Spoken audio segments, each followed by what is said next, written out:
So, hi guys! This is Jen and welcome back to my YouTube channel. So, for today's video, nandito tayo sa Maisan. Ito yung pinagkakabisihan ko dito sa probinsya namin. So, ah, umuulan ngayon and ilang araw nang umuulan and hindi ko bet or hindi ko gusto yung hindi productive or wala akong nagagawa sa buong araw. Kaya, gagawa ako ng video para kahit papaano may ano naman ako, may pagkakaabalahan. And sumahod na din pala ako sa YouTube kahapon, and yun binili ko ng para sa tindahan, and yung kalahati is inano ko sa GCash para meron akong kahit papano merong kita. So kahapon may maraming nag GCash sa akin, so naka 80 pesos ako na profit.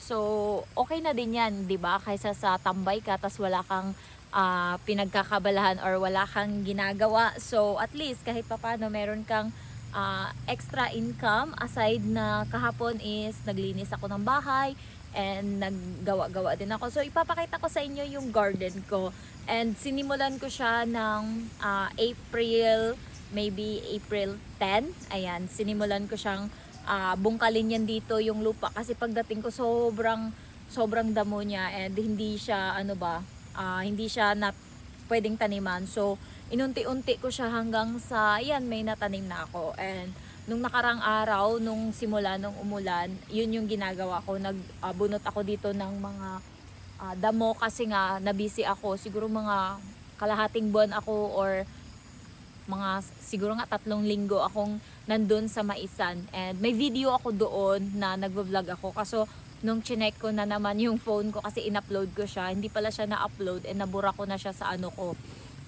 sa phone ko, kaya uulit na lang ako ng gawa doon. So ipapakita ko sa inyo yung garden ko dito, and yan, proud lang ako sa kahit papaano, 'di ba, may ginagawa ako aside sa meron kaming tindahan na pinagkakabalahan ko, kahit papaano meron. So I show you. Ayan, so eto yung mga tanim dyan is okra yan. Tapos meron akong mais. Kaso marami tong mais, pero nung kinakain siya ng mga manok. Ayan, ng mga manok, kaya wala nang natira. Wait lang, ayusin ko lang yung ko. Wow. Para naman maging productive yung ko. Ayan, so mga mais, and then ito yung bagong tubo na okra. Tas nagtanim din ako ng mga saluyot kasi yung bentahan dito ng saluyot is tatlong bungkos, 20 pesos. So yung saluyot is tumutubo lang naman to dito kasi nga meron siyang mga buto dati. So yan, inaano ko na lang, nililipat ko. And nagtanim din ako ng kamuting kahoy. So nung nakaraan di pa ako marunong kung paano yan itanim. So patanim parang alugbate yung pagtanim ko niyan. Tapos inano ko na lang, binago ko, binunot ko uli. Ayan, tapos eto na, meron ng mga bunga yung mga okra ko. Ayan, o diba, may bunga na siya. Tapos yung mga malunggay ko, taba-taba na. Nung pagdating ko dito, wala yan sila, patayan sila lahat. Tapos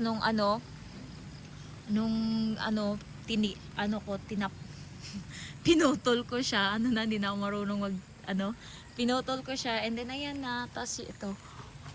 Wow, ayan, may mga okra ako, tas may mga kalabasa din, ayan, tas mga saluyot yan siya.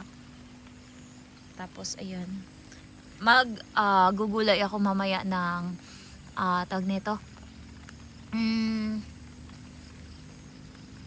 Ano ba to? Yung kawayan, baby ng kawayan. Ayun, may malaking bunga na. Ayan, dadan. Ayan, kukunin ko yan mamaya. Ayan, so ayan, puro okra yan dito, tas may mais din konti. Tapos ayan sa gilid may mga kamuting kahoy akong nilagay. And then dito uli. Yay! Oh, diba? Taba-taba na. Ilang yan sila, ilang buwan. Siguro nag-start akong magtanim May. Oh, may din ako, may mga papaya akong tinanim. Ayan. Tapos yung talong ko. Hello. Yung talong ko is namunga na, ha ha ha ha. Ayan, meron ng bunga yung talong ko. And ito yung kamuting kahoy, ayan. Tapos ito, napabayaan na yung, ayan, tinanim ko din yung mga ganyan. papaya, tapos itong alugbate. Ilang beses na din kami nakabenta dito. So, yung ano namin, palayan. Ayan. Hanggang doon, dati, ayan, simula dyan, tinaniman din namin. Tapos may mga patulo akong tinanim dyan. Dyan dati, puro yan ano namin, mga, ano yan, malinis yan dati, puro yan maisan, nung bata pa ako. Kasi nga, marami, alam nyo yun, hindi pa tamad yung mga tao dati. Ngayon kasi umaasa na sa dole, sa tupad, sa 4-piece. Dati walang 4-piece, kaya yan, inaano namin yan dati. Nilalagyan ng mais. Tapos, ayan, may mga saluyot din ako dito, yung aso namin. And then, meron pa yan dito eh. Wow! Ayan, may mga tanim din ako dito, o diba? Meron ding okra. Kaso, ano nangyari sa okra? Payat siya dito, oh. So, doon, may mga gabi din akong tanim dito. And then, may saluyot din. May okra yan dito kaso payat siya na matangkad. Kasi hindi naaarawan ata. Ayan. Tudun. Tapos mamaya ililipat ko yung ano, yung mga alugbatin. Kasi kapag umuulan, nalalanta yung alugbate kapag nilagay mo siya sa baba, ganyan. Kaya ilalagay ko siya dito. Yan yung mga ano, manok, sila yung kumakain ng mais ko. May mga alugbate din yan dito. Yan. Tapos, eto na yung bahay namin. Yan yung bahay. So, yung bubong, ayan yung kwarto ko. Ayan, nakasarado kasi umuulan ngayon. So, yung bubong nga ng bahay namin is semento.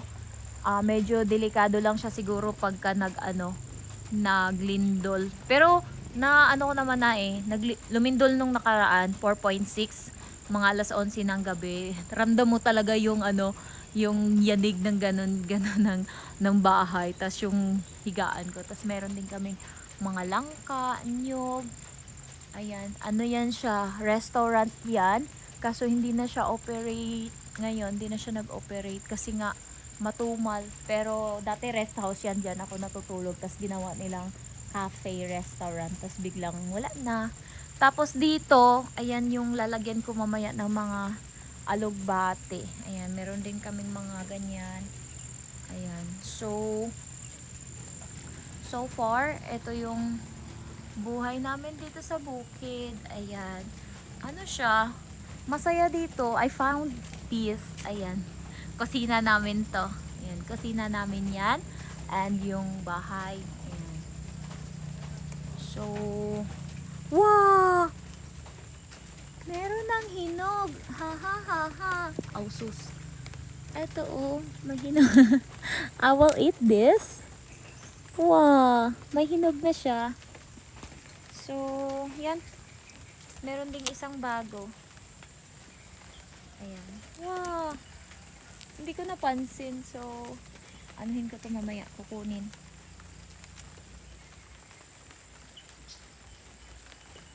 Pe.